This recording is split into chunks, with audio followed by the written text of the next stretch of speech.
Hello everyone, my name is Jo Young in ITT program. Today I'm going to present a book review of The Boy in the Street Pajamas by John Boyne. John Boyne is from Ireland. He was born in 1971 in Dublin. He has written novels for adults and young readers. His novels are published in over 50 languages. This book is a historical novel published in 2006, and its genre is a historical fiction.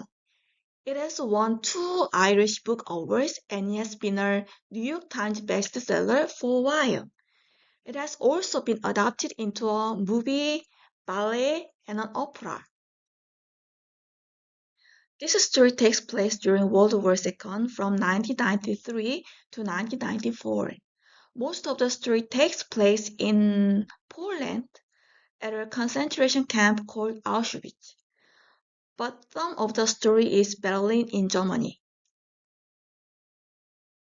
This is the how story goes.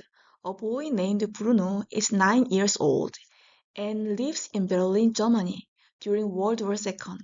One day, Bruno's family moves to a new house because his father has a new job. A new place is very different and lonely.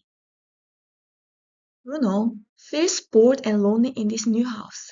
One day, he explores the area and finds a fence.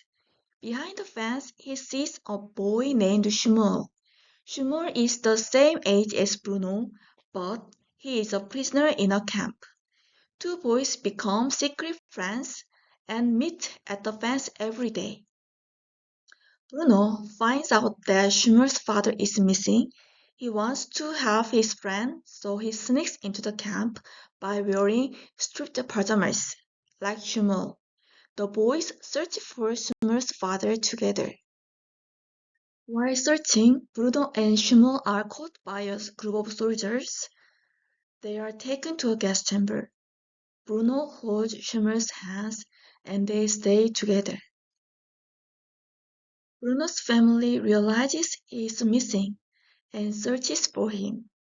They find his clothes near the fence and understand what happened. The story ends with Bruno's family being very sad and understanding the terrible things happening in the camp.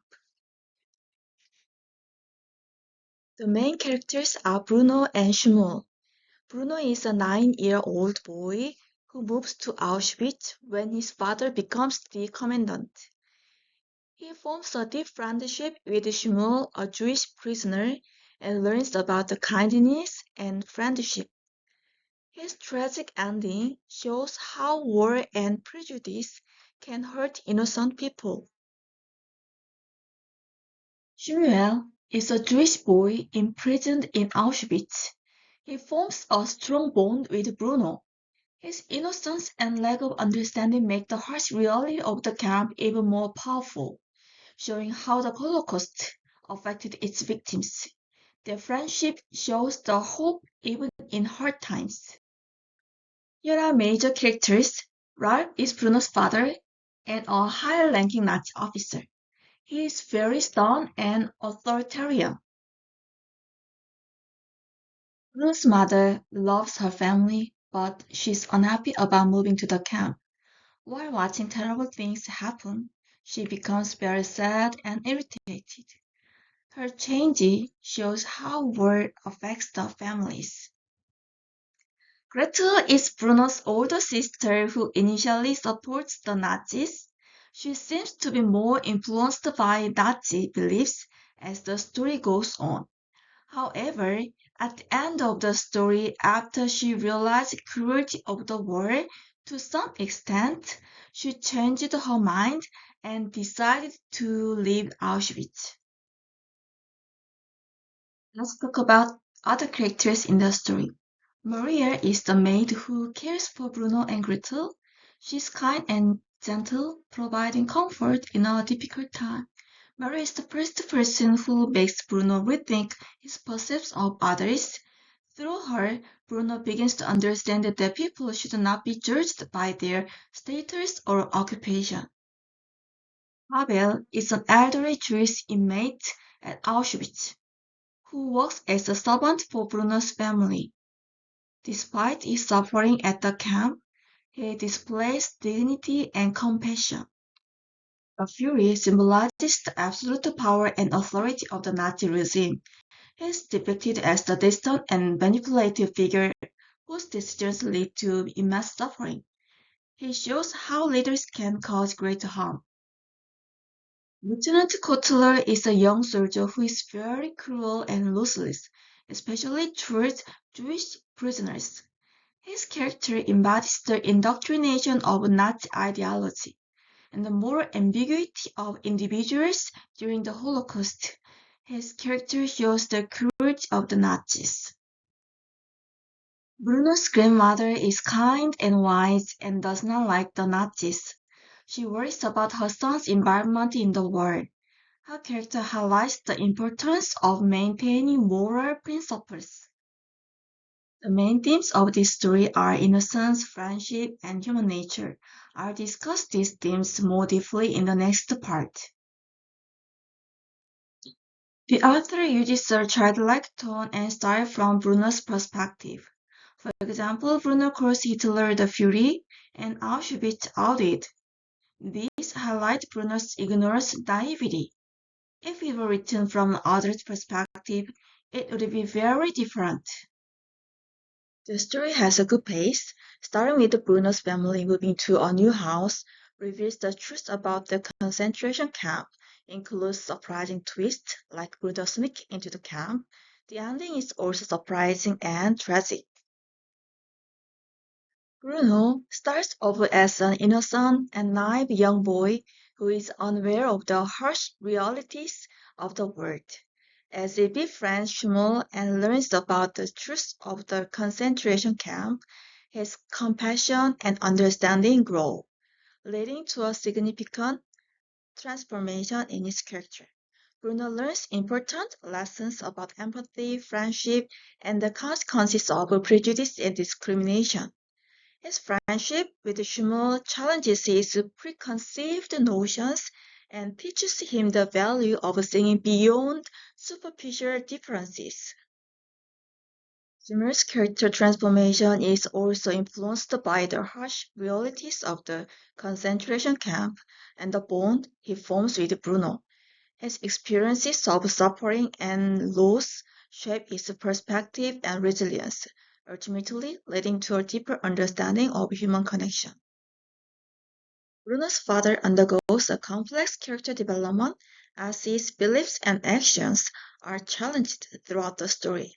His transformation reflects the themes of morality, power, and the consequences of blind loyalty. Innocence is an important theme throughout the novel.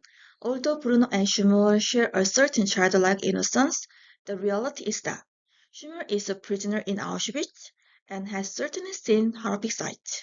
Bruno, on the other hand, is fiercely protected by his parents who don't want him to know about the horrors of the reality, particularly the Holocaust. The juxtaposition of such innocence with the inherent evil of the Holocaust sets a poignant tone. This theme reinforces the idea that hatred and the prejudice are learned behaviors. Another important theme in the novel is friendship. The need for friends is universal, especially during childhood. Bruno and Shmuel live in completely different worlds, but both long for companionship during tough and lonely times. Despite their different situations, they form a strong friendship. As their bond grows, it faces many challenges. For example, when Shmuel is brought to Bruno's house to work, Bruno denies their relationship, leading to Shmuel being punished for taking food that Bruno gave him. They both know they would be in serious trouble if anyone found out about their friendship, so they keep it secret. In the end, the boys walk to their deaths hand in hand, having only each other in the world. Let's talk about the theme of human nature. Readers might wonder how so many Germans, including Bruno's father and sister, can strongly believe in Nazi propaganda, while Bruno stays kind and even resists those ideas. It also explores the danger of following the crowd and not thinking critically. Now I'll tell you some strengths and weaknesses of the novel. 1. Simple and clear writing style makes it easier to read. 2. Emotional story that makes readers think about important topics. 3. 3. The touching friendship between Bruno and Shmuel is impressive and heartbreaking. However, some readers might think the story is too simple. The author does not explain the historical events enough or in sufficient detail. Normally, I don't enjoy historical books, especially those related to war, because they make me feel very sad and helpless. When I started reading this book, I was worried I would be overwhelmed by sorrow, but the story was told in a way that wasn't too direct, which helped me finish it. Anyhow, reading The Boy in the Striped Pajamas was a worth experience for me. It drew my attention to topics I had avoided thinking about. Bruno's ignorance and selfishness reminded me of my childhood. Bruno knows that Shmuel is always hungry, but he often eats the food he is supposed to bring for Shmuel. Even though he knew Shmuel will get into trouble, he denies their friendship. When I was a child and my parents were struggling with money, I often ignored their hardship and focused on what I wanted. At the time, I knew I was being selfish and that I shouldn't do that, but I was very self-centered. It took a long time for me to develop patience and avoid causing my parents any trouble. Based on those experiences, I wonder if Bruno was truly innocent or if he was also ignoring the difficult things around him without realizing it. This is one of the impressive quotes.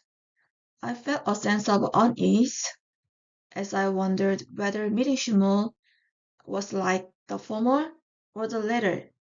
It might have been better off left alone, but he ends up dead along with their friend in the guest chamber. However, without his exploration, he would not know what Shmuel and his family were going through alone inside the camp. Through this exploration, Bruno sees everything up close and personal. This is another impressive quote.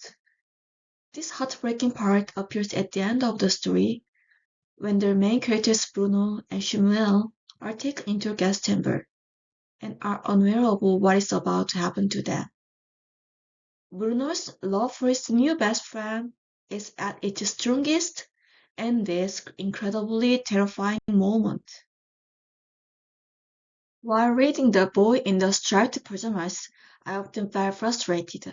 I kept thinking, how can Bruno be so ignorant? At 9 years old, shouldn't he understand more? When Bruno denied his friendship with Shmuel in front of Kotler, it was disappointing and annoying. But in the end, Bruno's guilt led him to a tragic decision. This made me realize the importance of a well-crafted plot. Also, while this novel is powerful and moving, it does include some historically inaccurate details.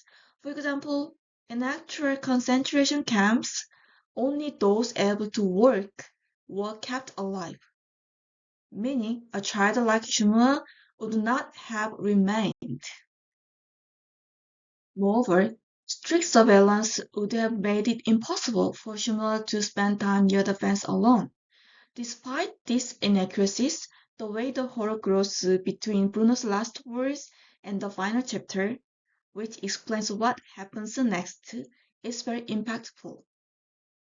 Even though it's not entirely accurate, the narrative's power to transform naivety into horror makes it effective. Thus, I recommend this book for readers who have some background knowledge of World War II and concentration camps. It's also suitable for mature readers who can infer hidden meanings in the context, and readers are interested in thought-provoking novels. If you haven't read The Boy in the Striped Pajamas yet, I encourage you to read it. Thank you for watching my review. I hope you found it helpful and then you enjoy reading the book. Bye bye.